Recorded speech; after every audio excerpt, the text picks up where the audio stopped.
Hello, all my viewers. And in this lecture, I'm going to solve this question from optics. And this question was asked in JEE Advanced 2020 में आया था ये. तो अच्छा question है ये भी. बहुत लोग डाउट होता है इसमें, तो मैं इसको सॉल्व करता हूँ और देखते हैं इसको हम कितना अच्छे से समझ सकते हैं. नाउ क्वेश्चन इज की a beaker of radius r is filled with water से भर दिया उसको up to height h as shown in the figure. The beaker is kept on a horizontal table rotating with angular speed omega. This makes the water surface curved. तो घुमाया हमने beaker को इसको centre के अबाउट, तो इससे centrifugal force की वजह से कुछ कर्व हो गया इस तरह से, है ना. और the difference in the height of the water level at the centre and at the circumference, वो डिफरेंस एच का हो गया. ठीक है, पहले कुछ एच था, एच कम हो गया. Now H is very very less than capital H and H बहुत छोटा है आर से भी. तो this surface to be approximately spherical मान लिया जाए इसको, ऐसा बोला है इसने, जो आपको दिख रहा है स्फेरिकल, इसको मान लें. Okay. Now radius of curvature R given हमको, तो हमको ऑप्शन चेक करने कौन सा ऑप्शन सही है. तो पहले तो हम देखते हैं कि ये जो कर्वेचर है ये कुछ स्फेरिकल है, तो इसका अगर कुछ सेंटर ड्रॉ किया जाए,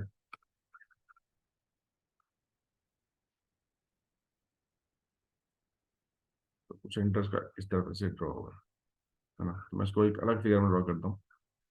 ये आपने सेंटर ड्रॉ किया, ये हमको आर गिवन है, और जो रेडियस है ट्यूब का वो गिवन है स्मॉल आर.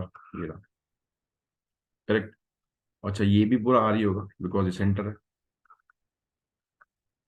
तो ये अगर ये डिस्टेंस निकाले आप, तो ये हमको एच गिवन है इतना. This is given to S H. तो ये डिस्टेंस निकाल ले तो ये आर माइनस एच हो जाएगा, है ना. तो हम अब अगर स्ट्रंगल में लगा लें पाइथागोरस थ्योरम, तो this will give us R square equal to R minus H का square plus R square. R square equal to R square plus H square minus two H R plus R square. इससे cut गया and this R is equal to H square plus R square minus upon two H. Option अगर देखें तो option A सीधा सीधा आ गया. तो ये काफी इजी है, ये काफी लोग कर सकते हैं इसको आसानी से. Now let's move to next part. अब नेक्स्ट पार्ट थोड़ा टिपिकल है, इसमें बच्चे फंसते हैं. तो कह रहा है कि भाई अब अपेरेंट डेप्थ निकालिए बॉटम की, कि बॉटम कितना ऊपर दिखेगा इसको. तो एक्चुअली अब ये एक तरह का कर्व सरफेस है ना, तो यहाँ रिफ्रैक्शन होने वाला है. तो फॉर्मूला होता है बस mu two by V minus mu one by U equal to mu two minus mu one by are.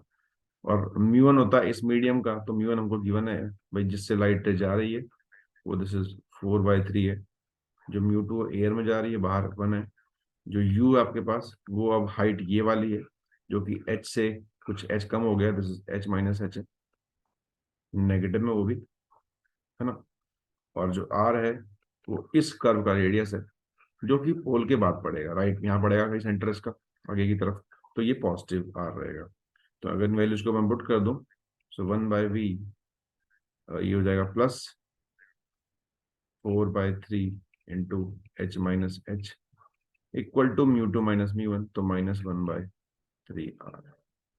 So this will give us 1/v is equal to minus में 1/3 R minus 4/3 H minus H plus minus common निकाल लिया. अब H बहुत छोटा है capital H से, तो इसको मैं लिख सकता हूँ चाहे ये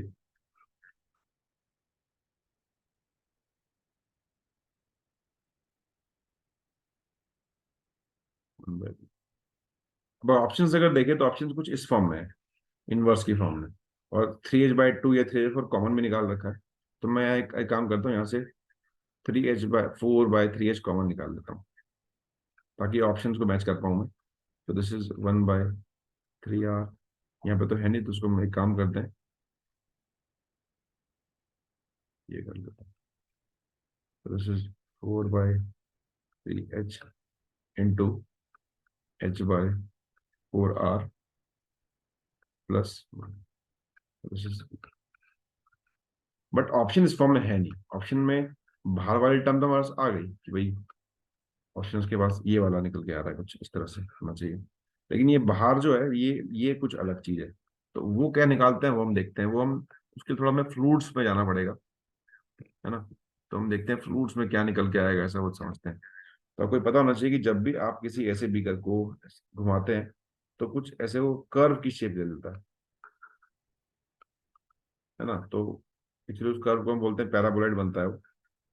तो वो कर्व जो ऐसा बनेगा, हम उसमें निकालते हैं कि भाई कितना ऊपर जाएगा, कितनी हाइट होगी, इक्वेशन निकालते हैं। तो उसके लिए काम करते हैं, हम एक पॉइंट मान लेते हैं ये वाला, और एक पॉइंट मान लेते हैं ये वाला, एक पॉइंट मान लेते हैं ये वाला। इसको मैं ड्राइव कर देता हूँ, हालांकि मैं डायरेक्ट रिजल्ट भी लिख देता हूँ। डायरेक्ट रिजल्ट ये होता है y इज इक्वल टू होता है omega square X square by 2g।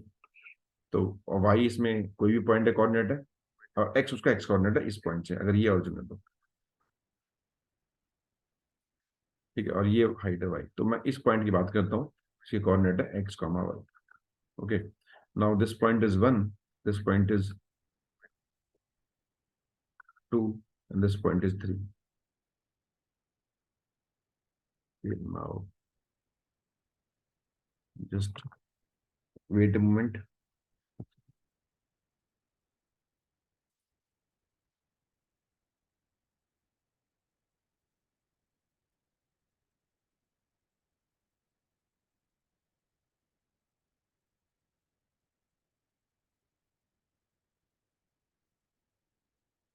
अब क्या करें इसमें, वो समझते हैं। अब मैं एक काम करता हूँ, मैं इनके बीच में प्रेशर डिफरेंस निकालता हूँ कितना होगा। तो अगर मेरे को पता है कि भाई इसका कोऑर्डिनेट y है, तो जो हाइट है ये वाली, ये y होगी। तो P2 minus P1 this is equal to rho G H होता है। और जब हम किसी को घुमाते हैं रोटेशन की वजह से, तो उसकी वजह से प्रेशर डिफरेंस होता है ड्यू टू रोटेशन एक्स में। वो होता है आपके पास rho omega square X square by 2,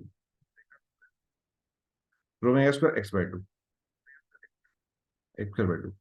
तो ये एक रिजल्ट है जो हम ड्राइव करते हैं कि भाई अगर कोई एक चीज घूम रही है ओमेगा से, तो इन दोनों पॉइंट में कितना डिफरेंस होगा प्रेशर का, वो हम निकालते हैं। This is equal to P2 minus P, जो भी 0.3 माना है हमने, is equal to rho omega square X square by 2।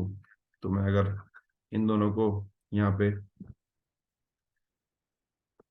अच्छा, और P1 पे अगर ये देखें, यहाँ तो ये एटमोसफियर ही है, तो 1 पे और 3 पे, तो P1 equal to actually P3 है ही, and this is atmospheric pressure P0।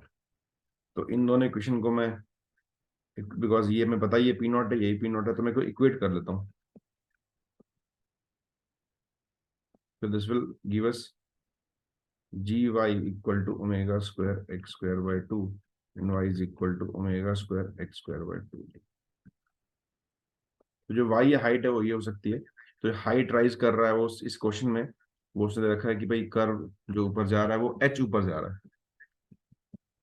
ना। तो ये हाइट हमें h गिवन है।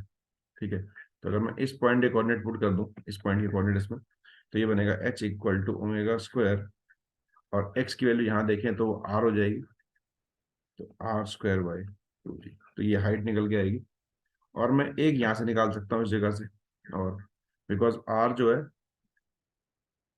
मतलब h जो r जो है बहुत बड़ा है कैपिटल h से स्मॉल h से कैपिटल। तो इसको अगर मैं देखूँ तो इसको मैं h स्क्वायर को इग्नोर कर सकता हूँ, बिकॉज r स्क्वायर बहुत बड़ा हो जाएगा।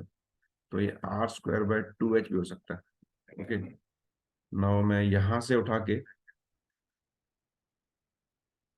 h के लिए यहाँ पुट कर लेता हूँ। h equal to omega square, r square रहेगा 2h into capital R by 2g। h से h कट गया, तो इससे हमने r निकाल लिया, this is equal to g bye omega square. तो मैंने ऐसे r निकाल लिया। अब मैं इसको उठा के यहाँ पुट करता हूँ इस इक्वेशन में। तो this is 1/v equal to 4/3h, bracket h upon 4g हो जाएगा, r हो जाएगा g bye omega square plus 1, and this v is equal to, reciprocal कर लेते हैं, रेसिप्रोकल बोथ साइड, तो 3h/4 और 1 plus h omega square by 4g का इनवर्स। सो ये सब करके आंसर आएगा। तो सेकंड पार्ट थोड़ा लंबा था। नॉर्मली वैसे ये रिजल्ट हमको याद ही होता है, अगर वो फ्लूड अच्छे से पढ़ा है आपने तो फिर हम इस क्वेश्चन को फिर थोड़ा जल्दी कर पाते हैं। यहाँ पे हमने ड्राइव किया इसको सॉर्ट ऑफ, तो हमने इसको समझा और फिर ये भी देखा इसको ड्राइव कैसे करते हैं, फिर एक रिजल्ट देखा, ये भी ड्राइव होता है, ये कैसे होता है। तो आई बिलीव कि आप लोग क्लियर होगा। तो please do like comment and subscribe the channel, और इस तरह की और वीडियोस देखें मेरे प्लेलिस्ट में जाके, जिसमें मैंने बहुत सारे क्वेश्चन सॉल्व कर रखे हैं डिफरेंट पैकेजेस के, डिफरेंट बुक्स के, रोडो के, आर्काइव्स के। तो इनको एक्सप्लोर करें, अपना जो नॉलेज है उसे बूस्ट करें। Thanks for watching.